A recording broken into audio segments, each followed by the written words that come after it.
Welcome to the Calm Analytics channel. I'm Boris Tizengauzen. Today is October 12th and we have a packed episode with lots of news. In this episode, little green men have appeared on the border between Russia and Estonia. Russia remains silent. Orban has come up with a new mischief for Europe and is already collecting signatures. And against the backdrop of discussions about supplying Tomahawks to Ukraine, Putin suddenly and sharply wanted negotiations again. The Kremlin has accused Trump of attempting a coup d'état. Meanwhile, in Russia itself, payments to those going to war have started to be reduced without explanation. And what Assad is doing in Moscow, as well as how Russia has decided to threaten yet another country with war, all this and more in today's episode. There will be a lot of interesting things. So, if this is your first time on this channel, subscribe so you don't miss the next episodes.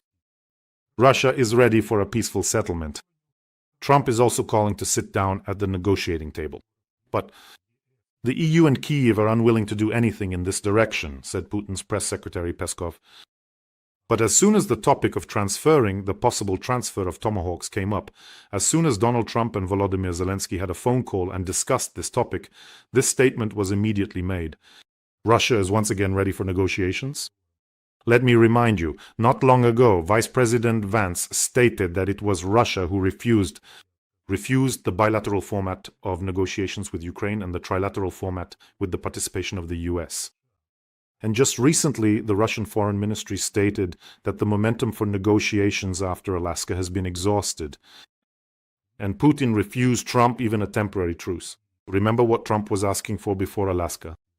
So, I don't know, in Russia, whether they coordinate their statements or not. Well, here is your proof of how much Russia wants peace. Green men were spotted on the border between Estonia and Russia. That is, the incident occurred on a section of the border near Sadze, where part of the road passes through Russia's Pskov region. So there's this so-called Sadze boot, as it's called. The road goes through Estonia, and then there's this indentation, Russian territory. And the road passes through this indentation for a short stretch of about 1 kilometer. The road passes right through it, and then it continues on through Estonia. So, patrols recorded significantly more active activity on the Russian side than usual. And the police managed to film the military, those very same green men. They were dressed in pretty much the same way. Let me remind you, a green man refers to Russian soldiers who removed their insignia.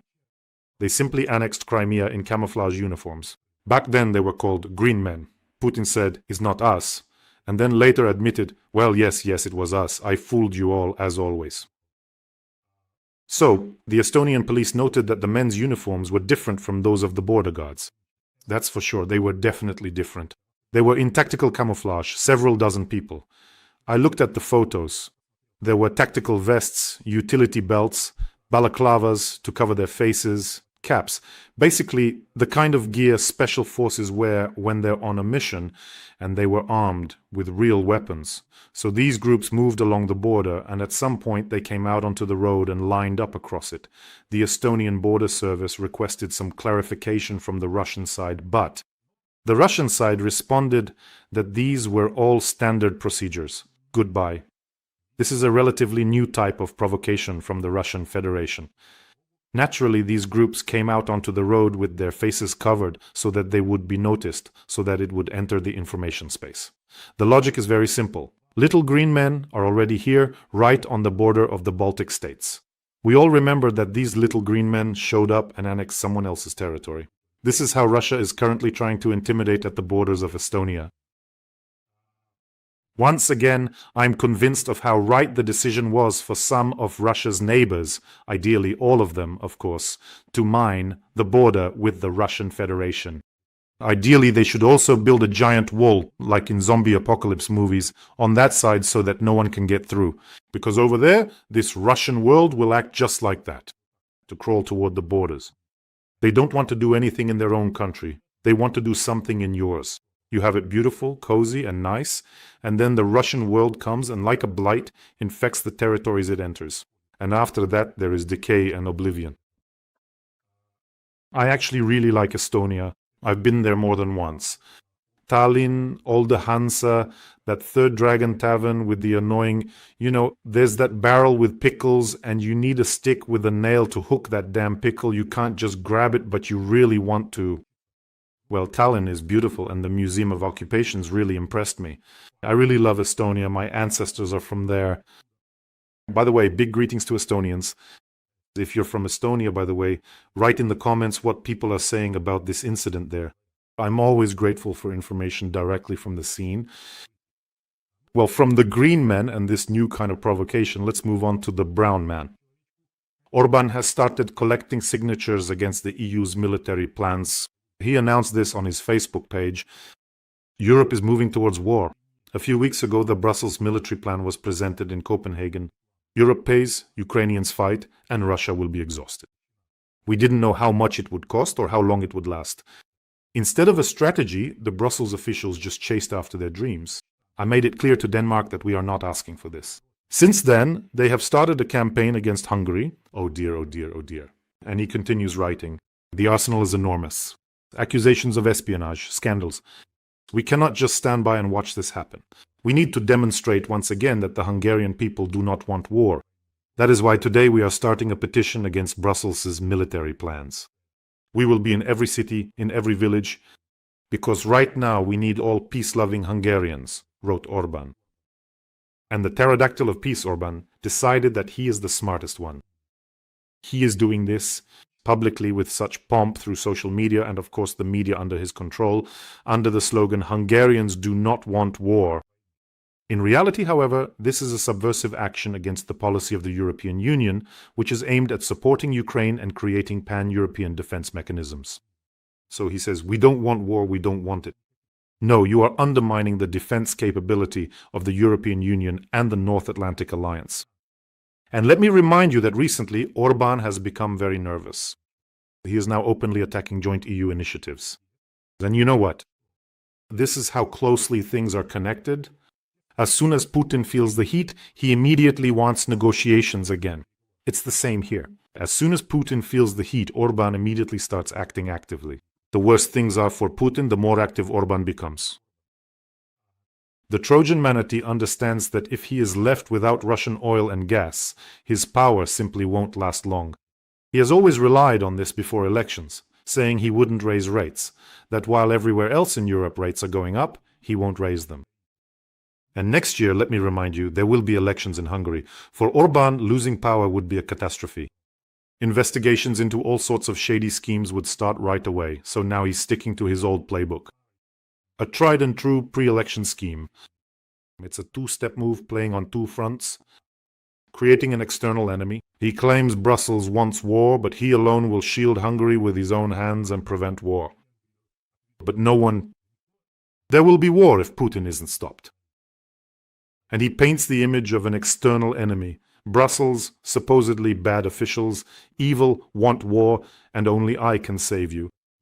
Protecting the Hungarian world, and then there's economic populism, the second area, which is really his domain. He built his entire approval rating on the claim that as long as he's in power, you'll have cheap gas and electricity. But it's cheap because Hungary was buying, or rather, soon we'll have to say was buying, Russian gas on special terms. But he also solves a couple of important tasks, and here my inner political strategist wakes up. That is, he launches internal propaganda. If you want peace, vote for Orban. He's set up these tents all over the country now. There, they'll be explaining things to everyone. Well, for those who have the internet, there's no need to explain. Mainly, they'll be targeting the older demographic. And it's not really about collecting signatures. He'll write his party's name on the tents, as if he's collecting signatures. This will be about direct contact with voters right before the elections. So it's kind of like an illegal election campaign. And of course, they'll be probing the mood, where to offer incentives, where loyalty is low, who's for the EU, who's against. For some reason, I'm even sure he'll use the same tactics that the pro-Russian party Georgian Dream used. In Georgia, or Russian Dream as it's also called, he'll show images of destroyed Ukrainian cities and say, if you don't want this to happen here, vote for Orban. How cynical was it to do that in Georgia, right? You yourselves went through all of this in 2008 when the Russian Federation invaded. Is your memory really that short? And I'm not addressing the Georgian people here, but rather the corrupt politicians who are doing everything they can to turn Georgia away from the European Union and toward the warm, bubbling swamp of the Russian Federation. By the way, Orban is actually facing serious problems. The Hungarian opposition is gaining ground quite rapidly. I think that if Orban loses, there will be another little house next to Assad's and Yanukovych's in the Moscow suburbs, but a more modest one. Friends, let me remind you that today we have an important fundraiser. It will last for one day. It's a one-day fundraiser, because I think we'll be able to close it in a single day. It's not very big. This one is for the warriors. It's for the 54th Separate Mechanized Brigade to repair vehicles for combat missions. They recorded a video message for us. Please take a look. Ми бійці 54-ї окремої механізованої бригади імені Івана Мазепи. Звертаємось до глядачів каналу Бориса Тізенгаузена за допомогою закрити збір по ремонту автомобіля для виконання бойових завдань. Ваша підтримка для нас вкрай необхідна. Слава Україні! Героям слава! And you know, once again, it's acquaintances who reach out, not our defenders themselves because they're too modest. They feel uncomfortable asking. It's acquaintances who reach out and say everything has been checked, it needs to be taken care of, and so on. I look at them. They're the real deal. This is Ukraine. Someone's brothers, someone's fathers, someone's sons. There are young ones like Kesha with the call sign, like Zhenya. Remember, 20-year-old guys? They've had several concussions but still return to duty. There are older ones too, for example, like the pastor from Kharkiv. He recently sent a chevron. Here it is. Pastor, if you're watching us, a big hello to you and your brothers in arms. I don't know, there are people like us, like Moses from the 252nd Battalion, like Uncle Sasha. There are so many people we've helped, like Stas from the 3rd Assault Brigade. We've done a lot of good things together. Let's help our warriors this time as well. The details are in the description of this video. There are mono, private, and PayPal options for those who want to help from abroad. I see everyone, and I want to say a huge thank you to all of you. A huge thank you from myself and from our warriors. And if you don't see it on some other channel, check the QR code. You can use it to go to the fundraising page. Russia has accused the US at the UN of attempting to change the government in Venezuela. They've eaten too many fly agarics there. Russia's permanent representative to the UN, Vasily Nebenzya, stated at a Security Council meeting that the United States is attempting to effect a change of power in Venezuela under the pretext of combating drug trafficking. It was a special meeting that was devoted to Washington's military activities off the coast, Venezuela. Well, Nebenzya claimed that the White House was acting in accordance with the classic instruments of color revolutions and hybrid wars, which have affected millions of people around the world. He accused the American side of deliberately closing the window of negotiations with Maduro and ignoring Maduro's calls for a joint fight against this illegal trafficking of prohibited substances. Listen, things are really heating up for Maduro now, aren't they? Right away, he started offering up gold mines and oil fields just to stay in power. Let me remind you, Maduro is a classic dictator. He wiped out the opposition, and this year the main opposition figure from Venezuela received the Nobel Prize. He wiped out the opposition, and the country is in some kind of, in such a backwater, with hyperinflation. Millions of people have left, but he still clings to power, holds on under sanctions, but holds on. And now Nebenzya comes out in his defense, saying, look how bad the United States is. Now they're trying to deprive the dictator of power. Let me just remind you, this is the same Nebenzya who talked about combat mosquitoes, that special drones with some kind of containers would fly into Russia, release combat mosquitoes, and they would start biting Russian soldiers and infecting them with terrible, terrible diseases. Should I go on?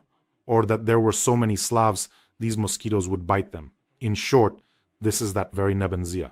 Get this Jabba the Hutt out of the Security Council. He's a representative of a country that's literally at war here in Ukraine right now, trying to seize foreign territories, bombing cities, and yet they're accusing the US of wanting to interfere in Venezuela's internal politics. By the way, remind me, why hasn't the UN been dissolved yet like the League of Nations was? The League of Nations was dissolved when it proved incapable of preventing war. So what's the problem with the UN? Or is it that there are tens of thousands of officials sitting in their cozy chairs and everyone is perfectly content with that? And how can a country that has trampled all over the UN be a permanent member with veto power? But that's a rhetorical question, I'm just saying. While some trying to save their own skin are causing trouble for the entire European Union, others are helping Ukraine. And not just a little. Britain delivered hundreds of air defense missiles 5 months ahead of schedule. This information appeared on the British government's website. We're talking about the light multipurpose LMM missiles, which have simply become, well, since 2022, they've been protecting our skies. And that's not all. The UK will launch another phase of support worth more than £1.5 billion to integrate these missiles into our air defense system. And that's still not all. The UK will provide Ukraine with a record package of £4.5 billion. Thank you, United Kingdom, for standing with us, and thank you to everyone who helps Ukraine. By the way, friends, don't forget to subscribe to this channel. This helps, first of all, to promote the channel, and secondly, to spread the truth and fight against the bald evil. So make sure to subscribe. Speaking of bald evil in Russia, and how the 1.5-meter heel outsmarted everyone, 57 regions in Russia are already facing a gasoline shortage. That's according to the BBC's calculations. Every third oil refinery has been attacked. In August, there were 14 attacks, in September 8, and in the first 10 days of October, another 4, but I'll add 2 more, so that's 6. And in general, there was an article that the US is actively helping Ukraine plan these strikes. So why hasn't the Kremlin made a statement about this yet, huh? Did you notice that? Well, here you have a statement, if I'm not mistaken, it was Bloomberg or Reuters, that the United States is actively helping, planning, finding weak spots in various targets. So why is no one in the Kremlin making a statement about this? Or did they forget to pick up Medvedev from after-school care and he hasn't had time to write anything yet? Lately, Russians have been commenting rather cautiously on, let's say, tough initiatives from the United States. I don't know how things will go with the Tomahawk missiles, but this is something that really, really worries Russians.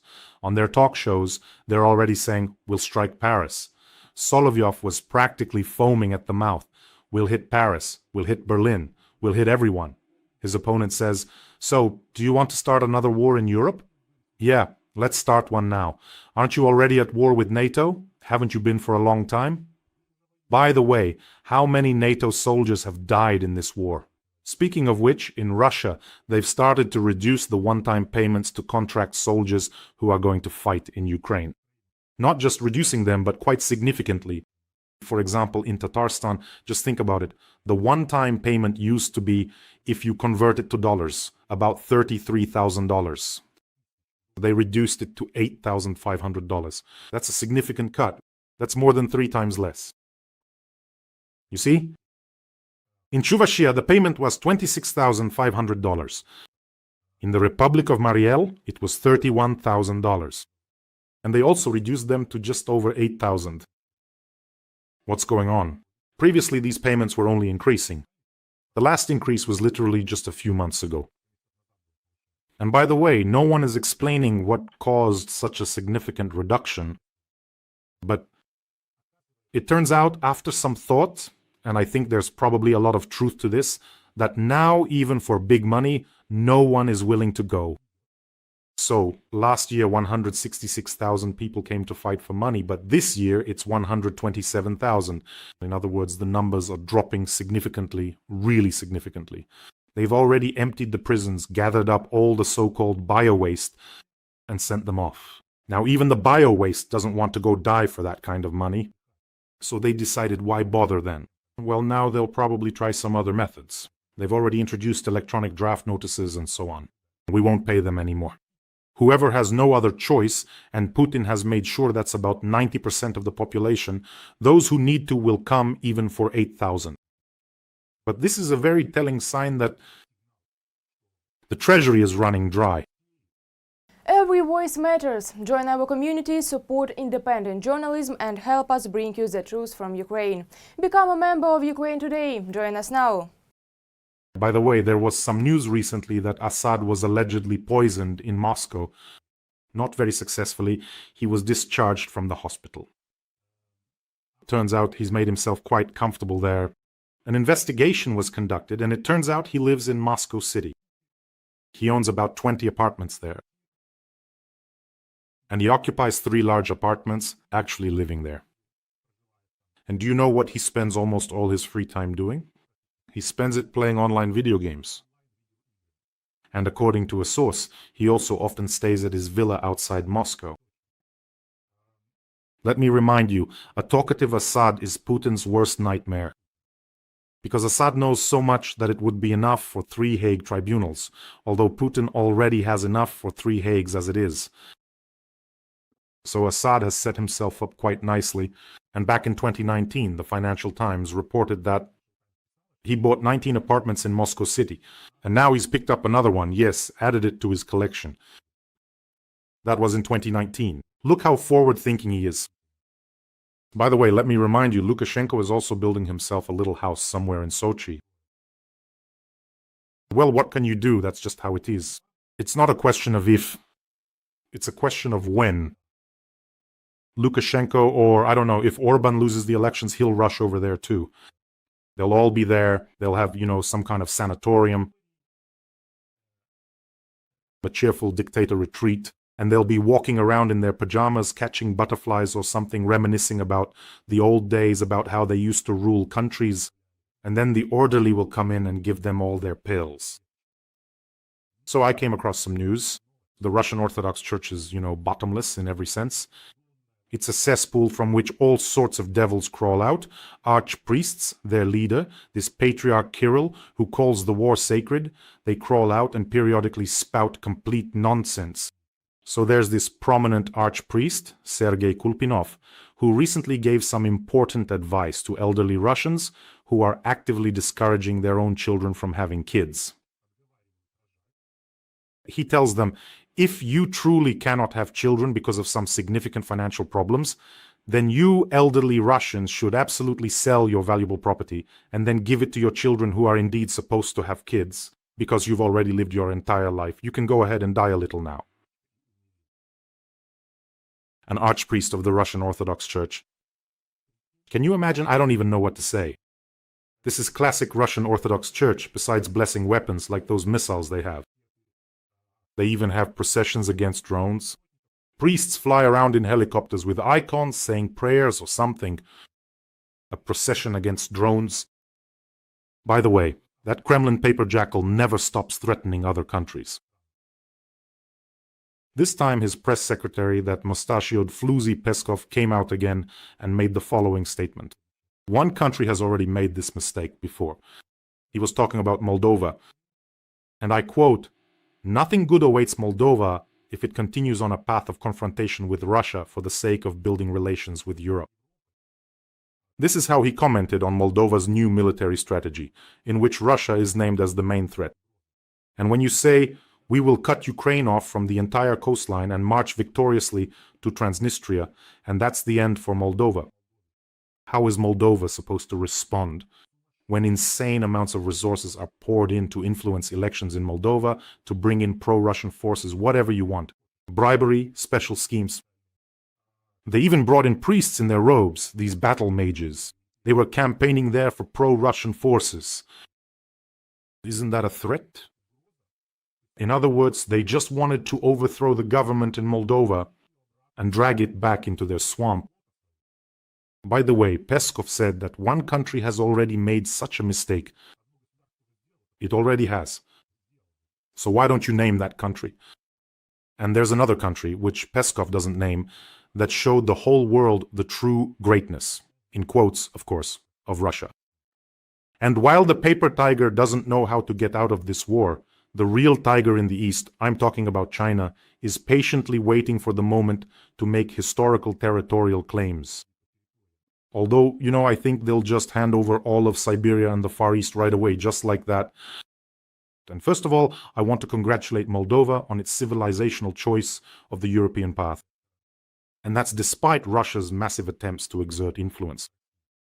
I also wish them to finally resolve the issue in the near future with unrecognized Transnistria, because a pro-Russian enclave will bring you nothing good in the future. If you don't resolve this problem now, Russia will start dealing with it after the war in Ukraine. And by the way, if you missed yesterday's episode, it turns out that Peskov's son, who claimed he fought with the Wagner PMC and received a medal, was actually in the Maldives at the time he was supposed to be fighting. So he probably got the medal for conquering Tequila, most likely. Friends, take care of yourselves, take care of your loved ones, and let's help our soldiers from the 54th Separate Mechanized Brigade. For Dima and his brothers in arms. Together we are a great force. Wishing us all a peaceful day and glory to Ukraine.